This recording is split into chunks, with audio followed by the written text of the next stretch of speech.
This is Brother Sharif with the Hour of Power. Go to Hour of Power, Sharif Hamid on YouTube. Subscribe and share the channel so we can continue to lift the mind, body, and soul of our people. In the name of God, the gracious, the merciful, we give him praise and thanks for his mercy and his goodness to the human family.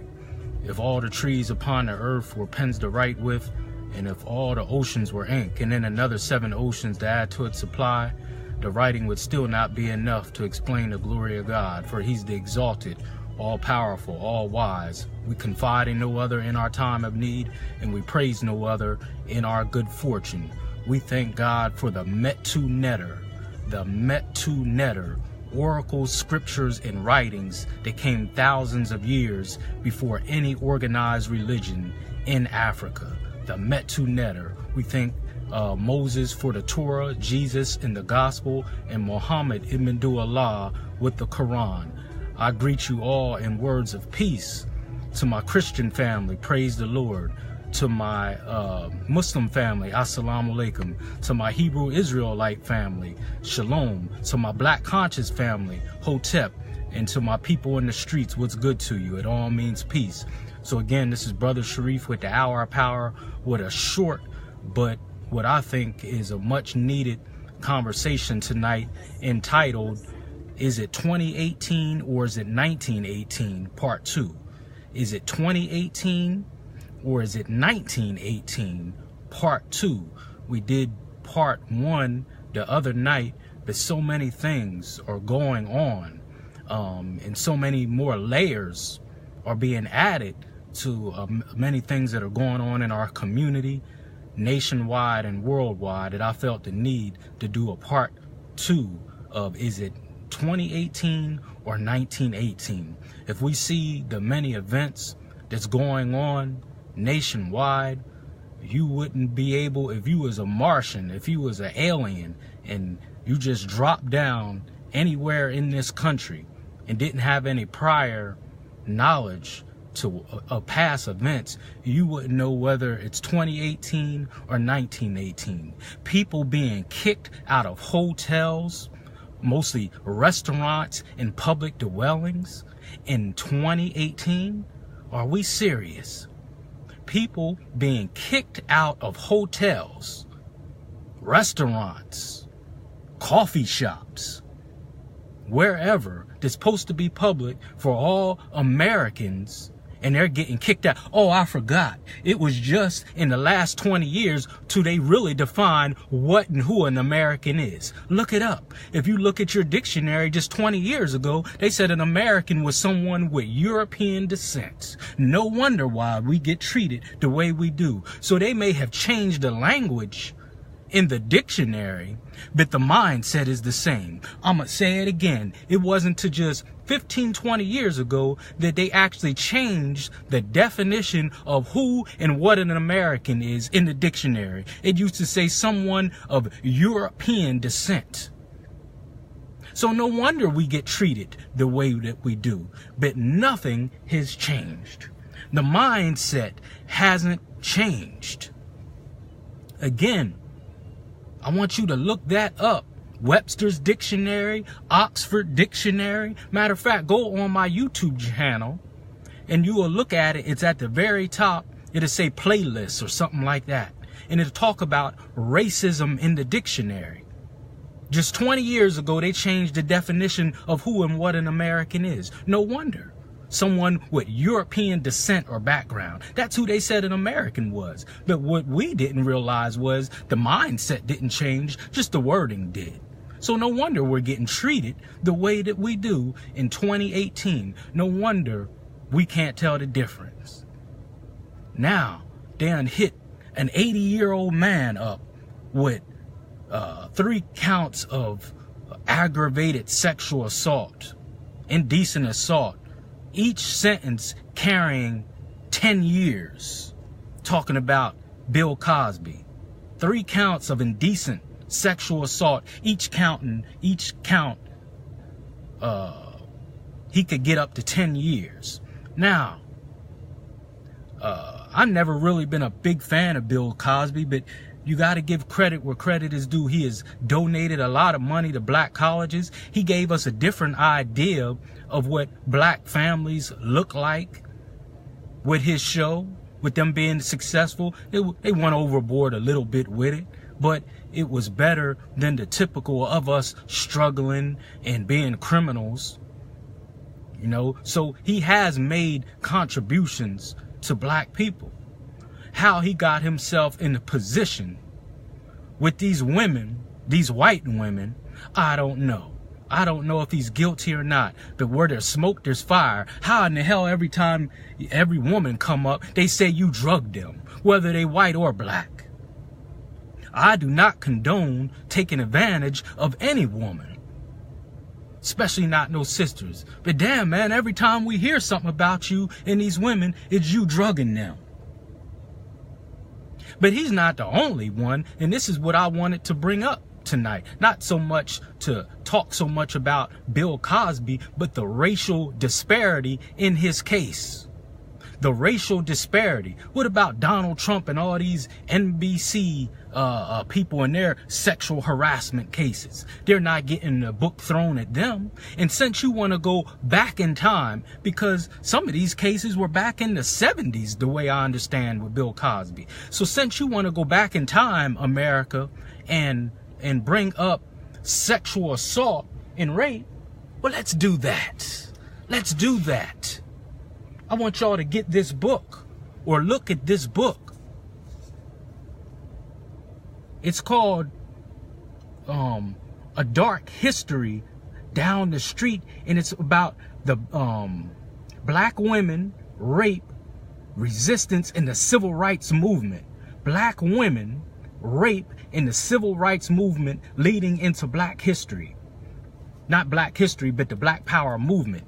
This book explains how the civil rights movement didn't start with Rosa Parks not wanting to give up her seat like many people think. I'm gonna say that again. Many people think the civil rights movement back in the 60s started with us boycotting the buses, Rosa Parks not wanting to give up her bus. That isn't how the civil rights movement started. Do you know the civil rights movement started with black women being sexually assaulted in the public? I'm going to say it again. It's all in this book. It's all in this book. Look at it. It says black women, rape, resistance, a new history of the civil rights movement from Rosa Parks to the rise of black power. The civil rights movement did not start with black people boycotting buses. It started with black women being raped in the public, on buses, in parks, and being raped by police who is supposed to be protecting us, particularly in Alabama. Rosa Parks was actually like an attorney or an advocate for the NAACP back in the 40s. A woman by the name of Reese Taylor was brutally gang raped by 6 policemen. They accused her of cutting this white man. She was nowhere near the scene of this supposed crime. They rolled up on her, pulled her in a car, made her take off all her clothes, and 6 officers raped her. And then Rosa Parks represented her, but these things had been going on back in these times, back in the 40s, in the 50s. That's how the civil rights movement started. Then it actually ended with the boycotting. But history has been redefined, retold to sweep certain things under the bus. Black women be getting on buses, public buses, and be raped in the bus, on the bus, as the bus was moving. Black women getting off buses, walking home by themselves after working for white people for next to nothing, be raped in a park. Black women had no control over their bodies. They were being raped brutally. This was an everyday occurrence in broad daylight. This is how the civil rights movement actually got started. It's in this book written by a white woman. The civil rights movement didn't get started by us boycotting buses. It got started by black women being sexually assaulted in the streets, in broad daylight, in the public. being raped by police officers. Look this sister's name up. Her name is Recy Taylor, R-E-C-Y Taylor. And she was brutally gang raped by 6 police officers, falsely accused. This happened on a normal, everyday basis. And this is how the civil rights movement started. Rosa Parks' parents was part of the Marcus Garvey movement. She was very pro-black, and she was like an attorney for the NAACP. And this case with Recy Taylor happened in 1944. Hell, the civil rights movement didn't get started to the late 50s and early 60s. So Rosa Parks had been in the mix. This is how the civil rights movement got started, with black women being sexually assaulted and abused in the public. So America, since you want to go back in time with Mr. Cosby, when are we going to go back in time and put your devil ass on trial for the sexual assault and abuse of black women that they have been suffering since we landed in this country? On this soil, black women have been being sexually abused and raped, sexually assaulted since black women have stepped foot on the soil of North America. When are you going to go on trial? Let's talk about that. If you ever read slave narratives, it is a narrative that I read that is absolutely bone-chilling. My sister, Samia, said the title just gave me chills. Well, you might want to put the parental guidance on for what I'm about to tell you, sis, but the truth needs to be told. No one else hardly is doing it. The church is scared. The damn mosque is scared. Preachers are scared. Deacons are scared. Imams are scared. Want to dance around the problem, but don't want to talk about the real issue. In slave narratives, it talks about this sister who was on a slave plantation. And of course, her master was this white man. And he used to sexually assault her on a daily basis. This is from a slave narratives. And to fight off his advances, one time she took her nails and almost raked his eyes out. He said, "I'm going to fix you." So she thought when he said that, talking about, this is according to the slave narrative, when the sister, they don't give her name, when she heard him say, "I'm going to fix you," she thought she was going to get what she normally got, a thrashing and a whip. He didn't do that.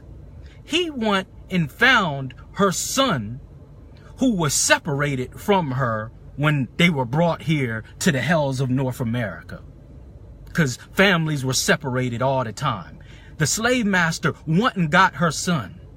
She saw him from a distance and she just broke down crying, because she ain't seen her son, according to the narrative, in like 14, 15 years. She started breaking down crying. What the slave master did, he brought the son a little closer to her. He gave the son, who according to the narrative was like 6 foot tall, 260 pounds, gave him the whip, tarred and feathered a whip, and said, "I want you to whip your mother with this whip." Of course, the boy said, "I will not. That's my mother." He went up to the mother with a loaded shotgun and said, "Look, nigger, if you don't beat her with this whip, I'ma blow her brains out." The mother started crying and said, "Son, I've lived my life. I want you to live your life. Just do what the man says." The boy started breaking down crying, understandably. Said, "Mom, I can't whip you with this whip." And the mom said, "Just do what he says, because if you don't,